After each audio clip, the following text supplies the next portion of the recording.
Boa tarde, senhores e senhoras que me veem nesse canal do YouTube. Eu estou um pouco afastado do canal, tenho estado em missão no exterior, mas brevemente retomarei as aulas que venho dando. Nessas aulas que venho dando, o meu propósito é desempenhar um papel de explicador, de tutor, facilitando a aprendizagem dos alunos, principalmente em matemática, que muitos apresentam lacunas.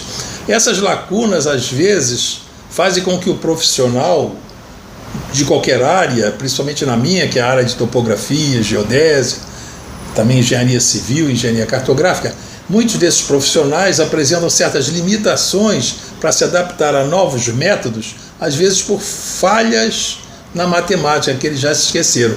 Mas isso não deve ser obstáculo para ninguém.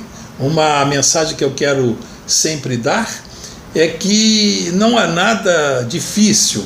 O conceito de fácil ou difícil é muito simples. Difícil é aquilo que nós não sabemos. Fácil é o que nós sabemos. Então, em vista disso, é só aprender que tudo se torna fácil. Mas como aprender a matemática quando nós nos deparamos com algum problema a resolver e essa matemática está implícita ali?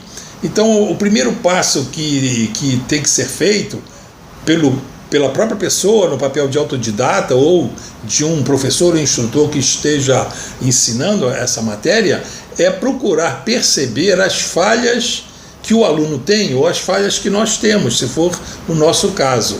Porque a matemática é carente, ela exige uma atenção continuada. Então, desde os primeiros ensinamentos no primário, ginásio, científico, tudo se passa como se fosse uma escada que fosse sendo construída para se galgar andares mais altos.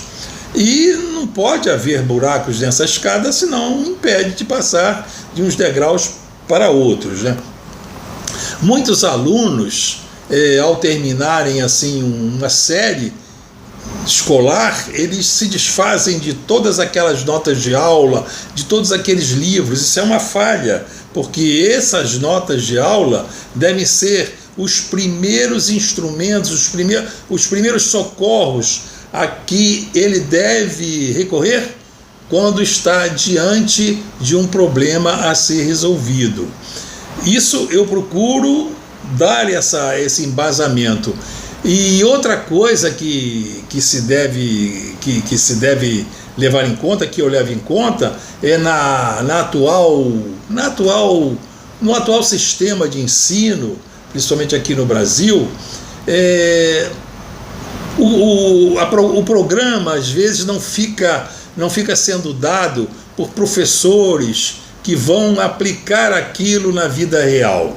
Isso se vê, isso desperta no aluno um desinteresse. Ele começa a estudar aquela matemática pela matemática e para a matemática e não sabe onde aquilo vai se aplicar. Então, esses professores devem estar atentos à vida real, aonde essa matemática vai ser aplicada. Isso se verifica também no nível superior.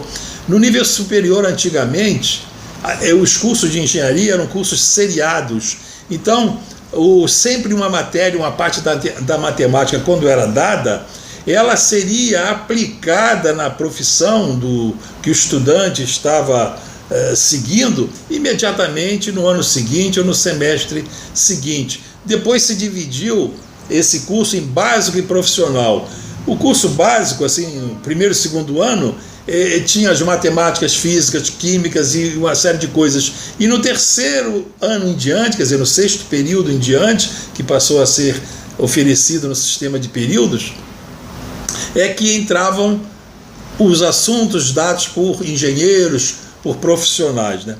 Então isso daí caía nesse vício inicial. Nos primeiros anos, no primeiro e no segundo ano, a matemática é dada, né, por filósofos em matemática.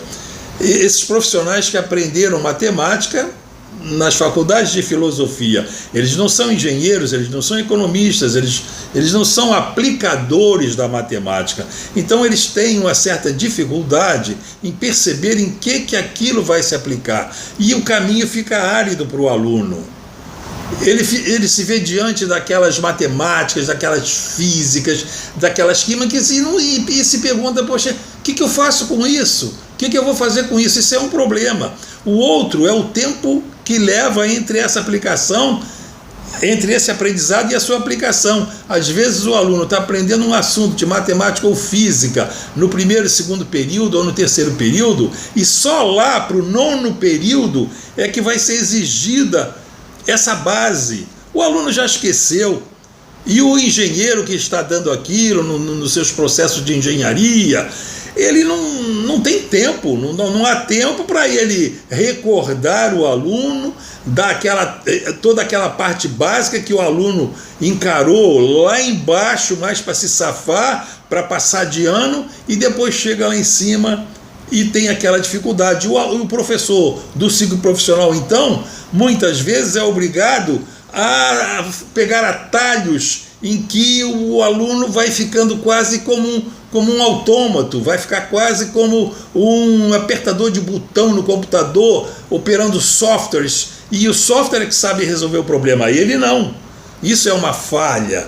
Então, o meu propósito nessas minhas aulas aqui no YouTube é prestar essa ajuda a esses estudantes, a esses profissionais. Eu vou procurar, como tenho procurado em todos esses filmes que eu tenho feito, que vocês devem reparar no meu canal, eu vou procurar sempre perseguir este propósito. Então nos veremos em breve para continuar as nossas aulas.